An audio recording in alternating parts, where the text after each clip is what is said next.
ಆ ಸಮಯದಲ್ಲಿ ಭಗವಂತನನ್ನ ಹಿಂಸಿಸಬೇಕು ಎಂಬುದಾಗಿ ಈ ಕಂಸನು ಪದೇ ಪದೇ ರಾಕ್ಷಸರನ್ನು ಕಳಿಸ್ತಾ ಇದ್ದ. ಅದರಿಂದ ಆ ಕೆಲಸಗಳಲ್ಲಿ ನಿರತವಾದಂತಹ ಒಬ್ಬ ರಾಕ್ಷಸ ಅಲ್ಲಿ ಕೃಷ್ಣನನ್ನು ಸಂಹಾರ ಮಾಡಬೇಕೆಂಬುದಾಗಿ ಅವರೆಲ್ಲ ಮಕ್ಕಳು, ಗೋಪಾಲಕರು, ಭಗವಂತನು, ಆ ಹಸುಗಳು ಎಲ್ಲರೂ ಆಡುವಂತಹ ಕಾಡನ್ನು ನೋಡಿ ಕೂಡಲೇ ಅಲ್ಲಿ ಬೆಂಕಿಯನ್ನ ಪ್ರಜ್ವಲಿಸ್ತಾರೆ. ಎಲ್ಲಾ ಗೋಪಾಲಕರು ಬಹಳ ದುಃಖದಲ್ಲಿ, ಹೇ ಕೃಷ್ಣ ನಮ್ಮನ್ನು ಕಾಪಾಡು, ಈ ಬೆಂಕಿಯಿಂದ ನಮ್ಮನ್ನು ಪಾರು ಮಾಡು ಎಂಬುದಾಗಿ ಅಳಲಿಕ್ಕೆ ಪ್ರಾರಂಭ ಮಾಡ್ತಾರೆ. ಎಲ್ಲ ಪುಟ್ಟ ಪುಟ್ಟ ಮುದ್ದು ಮುದ್ದು ಮಕ್ಕಳು. ಆ ಹಸುಗಳು ಮಾತಿಲ್ಲದಿದ್ದರೂ ಕೂಗಿ ಕೃಷ್ಣ ಪರಮಾತ್ಮನನ್ನು ರಕ್ಷಿಸಲು ಪ್ರಾರ್ಥನೆಯನ್ನು ಮಾಡ್ತಾರೆ.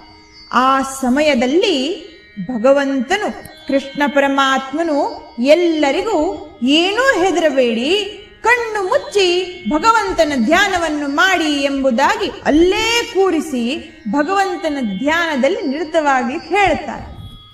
ಕೃಷ್ಣನ ಮಾತನ್ನ ಚೂರೂ ಮೀರದೆ ಆ ಎಲ್ಲ ಹಸುಕರುಗಳು, ಜೊತೆಯಲ್ಲಿದ್ದಂತಹ ಗೆಳೆಯರ ಆ ಬಳಗ ಗೋಪಾಲಕರೆಲ್ಲರೂ ಕಣ್ಣು ಮುಚ್ಚಿ ಭಗವಂತನ ಧ್ಯಾನವನ್ನು ಮಾಡಲಿಕ್ಕೆ ಶುರು ಮಾಡುತ್ತಾರೆ. ಕೂಡಲೇ ಕೃಷ್ಣನು ತನ್ನ ಬಾಯನ್ನು ತೆರೆದು ಅಲ್ಲಿ ಇರತಕ್ಕಂತಹ ಆ ಅಗ್ನಿಯನ್ನ ತಾನೇ ನುಂಗಿ ಬಿಡುತ್ತಾನೆ.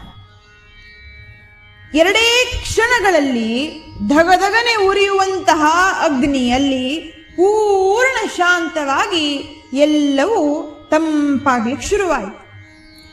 ಎಲ್ಲ ಗೋಪಾಲಕರು ಕಣ್ಣು ಬಿಟ್ಟು ನೋಡ್ತಾರೆ. ಕೃಷ್ಣ ಪರಮಾತ್ಮನು ನಮಗೆ ಕಷ್ಟದಿಂದ ಪಾರು ಮಾಡಿದ ಎಂಬುದಾಗಿ ನಮಸ್ಕರಿಸ್ತಾರೆ.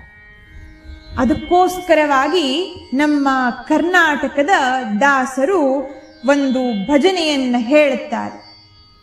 ಕೃಷ್ಣ ಕೃಷ್ಣ ಕೃಷ್ಣ ಎಂದು 3 ಬಾರಿ ನೆನೆಯಿರೋ, ಕೃಷ್ಣ ಕೃಷ್ಣ ಕೃಷ್ಣ ಎಂದು